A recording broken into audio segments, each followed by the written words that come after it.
Great year. Yeah. No, seriously. Huh? Um, You consider it a great year? yeah, yeah. Taking a lot of that situation is a ton of positives.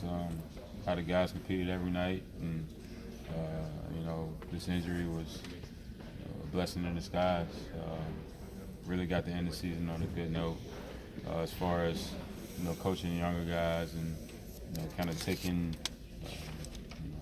learning a new approach. Took this season to really learn how to become a leader, both with your play and verbally. I learned a lot there, and then down the stretch, hanging with the coaches, sitting at dinner with them later, and coaching alongside them a little bit. I just learned so much, this year. So all in all, we had some bright spots. Torian finished the season really strong. John Collins, slid into that starting spot. A lot of our younger guys really took a leap and grew up. DeAndre Brambury coming back late in the season, playing well. Filled up the stat sheet last night, so future is bright, and I think everyone is chomping at the bit to get back in here and start working, preparing for next season. Where are you at in terms of your rehabilitation? Feeling good. Just taking it easy. I don't really have don't really have to rush for anything. I got a super long summer to get back, so probably take another 2 weeks off, 2-3 weeks off, just to continue to heal and start getting back out there in May. Kent, you and your teammates are very active on social media, a few of your teammates at least. What was it like to see fans kind of rooting for you to lose? What did that feel like? It hurts, because the sad reality of the sport is that there are guys on this team that are playing for another chance, and sometimes a win-loss record can really dictate how a roster looks. So for those guys to go out and give it their all every night, and people want them to underachieve, it's just beyond me. I mean, I don't know when it's been acceptable to not do your best and go out and try to lose. That's not the culture here in Atlanta. And it's never been that. Been in the postseason the past 10 years. We just lost a lot of games due to inexperience. But that stuff is beyond me. I don't know why. If you live in a city, you want them to lose. I mean, it's just baffling. What are your plans for the off season? Work on my body, get a lot stronger. Looking to get to the free throw line a lot more next year. Kind of control the tempo of the game like the best players do. James Harden, DeMar DeRozan, those guys, they get to the free throw line so much, and down the stretch they really dictate the game. And defensively, I had a really solid year.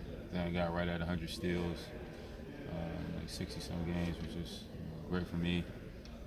A lot of deflections, couple blocks here and there. So just getting stronger, being able to do it on a nightly basis at a very high level. I think that's what separates me from the next guys. The guys that have been around for a while, just putting in a very productive summer, and I'm looking to do that this year.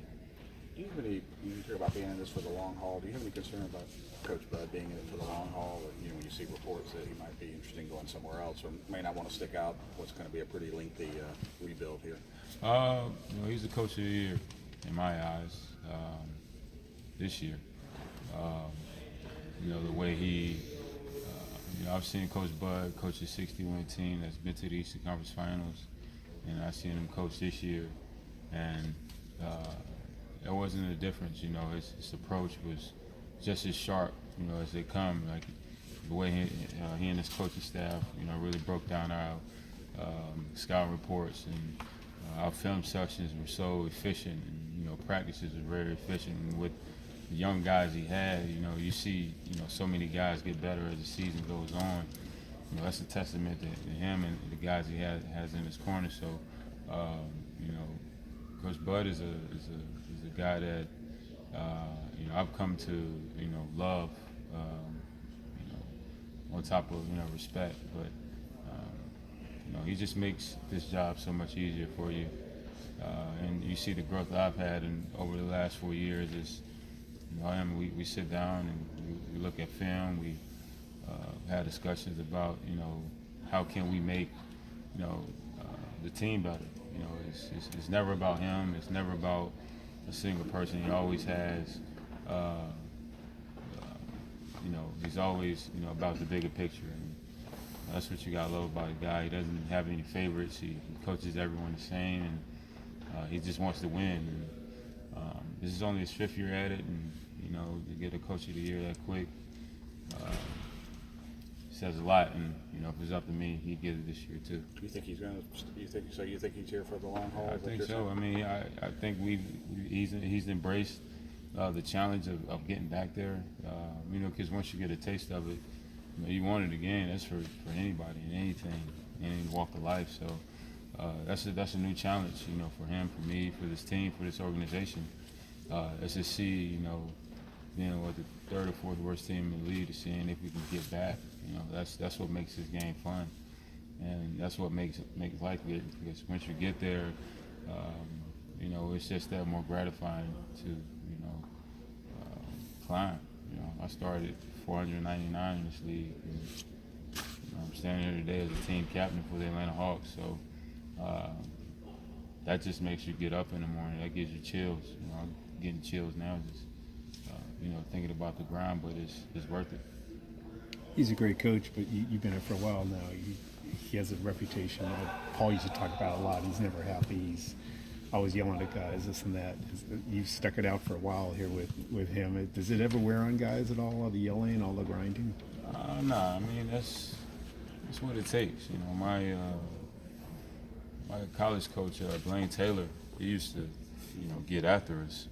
And, you didn't realize it at the time, but, it was after he got on you, you played a lot better, and he would show you, and Coach Bud's the same. All coaches, I think we're getting to a point where there's a lot of sensitivity in the world, and everyone thinks they need to be, talk to a coach a certain way, but in order to be great, you have to, put in the work, and he just wants what's best for guys. And, I love when I get screamed at, because it lets me know I'm not doing, let me know I'm doing what I'm supposed to. So he does a good job of, knowing who to get on and knowing who to kind of, stay away from, and that's what great coaches do. They pick and choose their methods of attack.